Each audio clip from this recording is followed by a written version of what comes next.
Hello and welcome back, Bacha, to NEET Physics. In this video, we'll discuss a question from NEET 2025. Question number 31 of this series. Let's see. This question is saying a bob of heavy mass m is suspended by a light string of length l. The bob is given a horizontal velocity v naught e as shown in the figure. If the string gets slack at some point p, मतलब string यहाँ से चल के यहाँ पे जाके slack हो जा रही है, मतलब इसमें जो टेंशन है वो खत्म हो जा रहा है, एस पॉइंट पा करके इस टाइप से हो जा रहा है। ठीक है, पी पॉइंट पा करके जो कि थीटा एंगल बना रहा है कहाँ से, हॉरिजॉन्टल, मतलब जो हॉरिजॉन्टल है हमारा ये, इससे जो एंगल है वो थीटा का बन रहा है। The ratio of the speed v of the वॉब एट पॉइंट p, मतलब यहाँ पे जो आकर के इसकी स्पीड v हो गई है उसका to the initial speed v naught, जो यहाँ पे स्पीड है v नॉट और यहाँ पे जो स्पीड है v, इन दोनों का रेशियो हमको फाइंड आउट करना है। ठीक है, आई होप आपको ये क्वेश्चन अच्छे समझ में आ रहा है बच्चा, आ रहा है। ठीक है, इसका मैं एक बार एफबीडी आपको बना करके दिखा देता हूँ, तो जिससे कि हमारे लिए थोड़ी सी चीजें इजी अप हो जाएंगी। ठीक है ना, ओके फाइन। ये जो पॉइंट है हमारा पहला, इस पॉइंट को हमने मान लो, इस पॉइंट को एक नाम दे देते हैं, हमारा कोई नाम यहाँ पे दे रखा है क्या हमको देने के लिए, यहाँ पे हमें कुछ नहीं दे रखा, तो हम लोग इसका नाम ले ले रहे हैं क्यू ले ले रहे हैं। ठीक है, इसका नाम हम ले ले रहे हैं क्यू। ये क्यू पॉइंट पे है हमारा जो भी बॉब है या मास है, जो कि यहाँ पे इसकी स्पीड है वो है वी नॉट की। ठीक है, जब बॉब हमारा यहाँ पहुंच जाएगा तो डाउनवर्ड जो होगा इसका तो मास एक्ट करेगा यहाँ पे, जो कि हो जाएगा इसका वेट, जो कि हो जाएगा इसका वेट, जो कि नीचे की तरफ काम करेगा, जो कि हो जाएगा एम जी के बराबर का। थोड़ा सा बड़ा और लिखना पड़ेगा, जो कि जिससे कि क्लियर हो जाएगा। एम जी है, अगर ये एंगल थीटा है हमारा बच्चा, तो एक एम जी कंपोनेंट इसकी तरफ आएगा, एक कंपोनेंट इसका जो होगा हमारा वो डाउनवर्ड जाएगा। ठीक है, डाउनवर्ड जाएगा। हमें अगर इसकी जरूरत पड़ेगी तो हम लोग इसको रख लेंगे, बट देखते हैं इसकी जरूरत, इसके बिना भी सॉल्व आउट हो सकता है कि नहीं हो सकता है, बट एम जी को एम जी दो तरफ से हमारा काम अभी करेगा। ठीक है, ओके। ये लेंथ एल है तो यहाँ पर ये लेंथ भी एल होगी, क्योंकि इसकी रेडियस ही तो है ये। ठीक है, रेडियस है। ओके, यहाँ पे देखोगे आप, यहाँ पे देखोगे कि इस पॉइंट पे, इस जो स्ट्रिंग में कोई भी टेंशन तो है नहीं है। इस पॉइंट पर क्या है, टेंशन की वैल्यू जो है वो कितनी है, tension is equal to zero. कहाँ पे, पी पॉइंट पे, क्योंकि स्ट्रिंग जो है पूरी स्लैक कर चुकी है इस पे। ठीक है, string get slack at some point, तो यहाँ पे स्लैक कर चुकी है, तो टेंशन खत्म हो गया है। मतलब अगर ये जो ब्लॉक है हमारा, अगर इसके पास बी स्पीड है, मतलब अभी भी सर्कल के अंदर रोटेट कर रहा है ये, अगर ये सर्कल के अंदर रोटेट कर पा रहा है अभी, तो मतलब इसके पास एक सेंट्रीपिटल फोर्स भी होना चाहिए। तो सेंट्रीपिटल फोर्स कहाँ से आएगा भाई साहब, तो जो सेंट्रीपिटल फोर्स होगा हमारा, वो ये जो मास का कंपोनेंट होगा इधर की तरफ, इधर की तरफ स्ट्रिंग की तरफ, वही हमारा सेंट्रीपिटल फोर्स का काम कर रहा होगा। क्या ये बात आप समझ पा रहे हो, सेंट्रीपिटल फोर्स का काम कर रहा होगा। ठीक है, देखोगे यहाँ से, अगर ये थीटा एंगल है तो this angle will be 90 minus के थीटा, और ये कंप्लीट अगर 90 होने से ये एंगल थीटा हो जाएगा क्या। ठीक है, इसको हटा करके आई कैन मेक श्योर कि ये एंगल हो जाएगा हमारा थीटा। इसकी वजह से जो इधर की तरफ कंपोनेंट आ जाएगा वो हो जाएगा एम जी कॉस थीटा का, और जो यहाँ जो कंपोनेंट आएगा वो हो जाएगा हमारा एम जी साइन थीटा का, एम जी साइन थीटा का। ठीक है, तो यहाँ से हमें एक चीज पता चलती है कि जो हमारा सेंट्रीपिटल फोर्स है ना भाई साहब, मैं एक अभी वापस से इसको जूम इन कर दूंगा आपके लिए, जस्ट मुझे थोड़ा सा टाइम और दो। जो हमारा सेंट्रीपिटल फोर्स है ना भाई साहब, एफ सी, जो सेंट्रीपिटल फोर्स होता है, जो कि हमारा एम वी स्क्वायर बट्टा एल के बराबर होगा अभी, वो जो है हमारा, वो कौन बैलेंस आउट कर रहा है, वो बैलेंस आउट कर रहा है हमारा एम जी साइन थीटा। भाई सब ये बैलेंस आउट कर रहे हैं।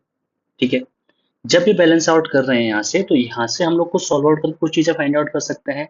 अगर मैं इसको इधर लेके चला जाऊँ तो यहाँ से जी एल बन जाएगा इधर की तरफ, तो यहाँ पे क्या बन जाएगा हमारा पूरा, ये बन जाएगा हमारा एम बी स्क्वायर अपॉन में एम यहाँ पे आ जाएगा, और ये बन जाएगा हमारा साइन थीटा भी नीचे आ जाएगा, तो ये एम से एम कट जाएगा, तो यहाँ से बन जाएगा हमारा वी स्क्वायर बट्टा साइन थीटा। ठीक है, तो जो जी एल है उसकी जो वैल्यू है वो हमारी बन रही है वी स्क्वायर बट्टा साइन थीटा के बराबर, जो कि आप अपने पास अभी इसको रख सकते हो। आगे अगर ये काम में आए तो हम यूज कर लेंगे। ठीक है, कोई बात, कोई दिक्कत वाली बात तो नहीं है यहाँ तक की। ठीक है, अब चलते हैं आगे। एक चीज समझो बच्चा, ये जो ब्लॉक है इसके पास यहाँ पे स्पीड थी, मतलब इसके पास यहाँ पे काइनेटिक एनर्जी थी। ये यहाँ से ऊपर जा रहा है तो इसके ऊपर कोई भी एक्सटर्नल फोर्स तो काम नहीं कर रहा, मैंने तो कोई बाहर से फोर्स नहीं लगाया।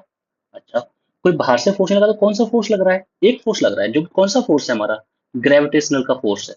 और ग्रेविटेशनल का जो फोर्स है वो तो कंजर्वेटिव फोर्स होता है। और कंजर्वेटिव फोर्स जब केवल बॉडी पे केवल और केवल कंजर्वेटिव फोर्स हो, तो हमें पता होनी चाहिए बात कि जो डेल्टा ई होता है हमारा वो negative of the work by conservative force होता है। आपको पता है क्या ये बात? आपको पता है क्या ये बात? ये वर्क एनर्जी थ्योरम से निकल करके आता है। ठीक है। अगर ये केस बन गया हमारा तो we can apply the conservation of energy, मतलब यहाँ पे एनर्जी हमेशा कंजर्व रहेगी इस केस में। तो मैकेनिकल एनर्जी जो होगी हमारी क्यू पॉइंट पे, वही मैकेनिकल एनर्जी कहाँ पे होगी? हमारी पी पॉइंट पे भी होगी। इसमें तो कोई दिक्कत वाली बात होनी नहीं चाहिए आपको। ठीक है। जब मैं बात करता हूँ क्यू पॉइंट की, तो क्यू पॉइंट तो ग्राउंड पॉइंट है हमारा, तो ग्राउंड पर पोटेंशियल एनर्जी है, हम जीरो ले लेते हैं, है ना? तो जीरो पोटेंशियल एनर्जी ले लेंगे यहाँ पे। तो यहाँ पे क्या है, केवल केवल हमारे पास काइनेटिक एनर्जी है, जो कि कितनी हो जाएगी हमारी? हाफ एम वी नॉट का स्क्वायर के बराबर हो जाएगी।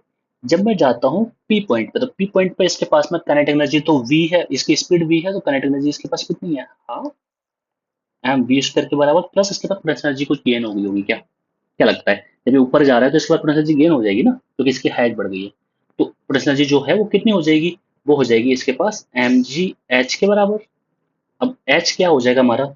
एच मुझे चाहिए यहाँ से लेकर के कंप्लीट डिस्टेंस मुझे फाइंड आउट करनी पड़ेगी भाई साहब, यहाँ से लेकर के बेस तक की। तो देखूंगा मेरे पास ये तो डिस्टेंस यहाँ से यहाँ तक की तो एल डिस्टेंस है। अब मुझे चाहिए कौन सी डिस्टेंस? मुझे ये डिस्टेंस और चाहिए यहाँ से यहाँ तक की। तो देखोगे अगर ये वेक्टर हमारा एल है, अगर ये एंगल थीटा है, तो ये हो जाएगा एल cos थीटा। इसका जो परपेंडिकुलर होता है वो हो जाता है हमारा एल sin थीटा। तो ये जो डिस्टेंस है हमारे पास वो हो जाएगी एल sin थीटा के बराबर। तो एल तो हमारा ये वाला पॉइंट है, और एल sin थीटा हो जाएगा हमारा दूसरा। तो उसको भी हम लोग आगे बढ़ा सकते हैं और समझ सकते हैं इस चीज को। तो ये हो जाएगा एल, और ये हो जाएगा हमारा एल sin थीटा के बराबर का। ठीक है। यहाँ से फर्दर तुम देखोगे तो एम एम एम हमारा पूरा कट जाएगा ये। ठीक है। हमें निकालना है v और v नॉट का रेशियो। तो यहाँ से हम लोग समझते हैं चीजें, तो ये बन जाएगा हमारा v नॉट का स्क्वायर अपॉन टू। यहाँ से जाओगे तो ये बन जाएगा हमारा v स्क्वायर अपॉन टू, और ये बन जाएगा हमारा जी एल, अंदर मल्टीप्लाई कर देंगे मैं तो जी एल, प्लस ये बन जाएगा हमारा जी एल साइन थीटा, या फिर एल कॉमन लेते हैं तो ज्यादा ठीक रहेगा, है ना? जी एल कॉमन ले लिया तो हमारा क्या बच गया? मतलब वन प्लस साइन थीटा बच गया यहाँ पे, वन प्लस साइन थीटा बच गया हमारे पास। अब जीएल जो वैल्यू है हमने जो ऊपर निकाली हुई है वो यहाँ पे पुट कर सकते हैं क्या हम लोग? ठीक है, कर लेते हैं पुट। तो जब हम उस वैल्यू को पुट करेंगे तो ये हो जाएगा हमारा वी नॉट का स्क्वायर बट्टा टू, ये बन जाएगा हमारा वी स्क्वायर बट्टा टू। जी एल की जो वैल्यू है वो हमारी V square upon sine theta, और ये हो जाएगा हमारा one plus k sine theta. ठीक है, यहाँ तक का समझ में आ रहा है आपको चीजें? ठीक है, बढ़िया बात है। देखोगे तो यहाँ से मैं आगे सॉल्व आउट करने के लिए वी स्क्वायर कॉमन ले सकता हूँ। वी स्क्वायर मैंने जैसे कॉमन ले लिया यहाँ से, तो यहाँ क्या बचेगा हमारे पास? यहाँ बच जाएगा हमारा वन अपॉन टू, प्लस यहाँ बच जाएगा साइन थीटा, तो साइन थीटा को अंदर ले जाकर मल्टीप्लाई कर सकते हैं। यहाँ बन जाएगा वन अपॉन साइन थीटा, और प्लस बन जाएगा यहाँ पे वन। ठीक है, ये किसके बराबर आ रहा है हमारा? ये आ रहा है वी नॉट का स्क्वायर बाई टू के बराबर। तो अगर आगे सॉल्व आउट करें यहाँ से, तो क्या बन जाएगा हमारा? ये बन जाएगा हमारा वी नॉट का square upon two, this is equal to what? Is equal to V square, one by two plus one हमारा कितना होता है? थ्री बाई टू होता है, प्लस के वन अपॉन साइन थीटा हो जाएगा ये। ठीक है। यहाँ से हमें निकालना है फाइनल अपॉन इनिशियल, तो इस वाले टर्म को यहाँ पे लेके जाते हैं, थोड़ा सा और सॉल्व आउट कर लेते हैं, तो फिर आगे और इजी अप कर लेंगे चीजों को। वी स्क्वायर, ये बन जाएगा हमारा three sine theta plus two, upon में बन जाएगा हमारा टू साइन थीटा। यहाँ से आ जाएगा वी नॉट का स्क्वायर अपॉन टू।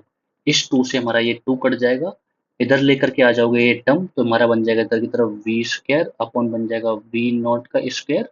इधर जाएंगे हम लोग तो ये बन जाएगा हमारा साइन थीटा, अपॉन में बन जाएगा हमारा two plus three sine theta के बराबर का।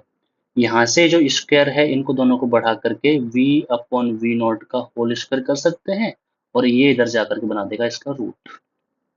बस हम लोग आ चुके हैं अपने आंसर पे, जो कि देखोगे आप, ये बन जाएगा हमारा इसका फाइनल आंसर। ये किसकी वैल्यू आ रही है? Is the ratio of v upon v not का। ठीक है, जब आप मैच कराओगे आप अपने ऑप्शन से, तो देखोगे हमारा जो बी ऑप्शन है वो एग्जैक्टली मैच कर रहा है हमारे सॉल्यूशन के साथ में। हमारा जो आंसर आया है उसके साथ में एग्जैक्टली मैच कर रहा है। तो आई होप आपको ये इंटायर क्वेश्चन जो है मैंने समझाया है वो अच्छे से समझ में आ गया होगा। This question is related with the concept of motion in a vertical plane या वर्टिकल सर्कुलर मोशन जो होता है उससे रिलेट करता है। यहाँ पे हमें हमेशा ध्यान रखना है कि हमें हमेशा जो अप्लाई करना है कंजर्वेशन ऑफ एनर्जी का जो लॉ है हमको वो अप्लाई करना है, और उसके बेस पे हम लोगों को चीज़ों को आगे बढ़ानी होती हैं।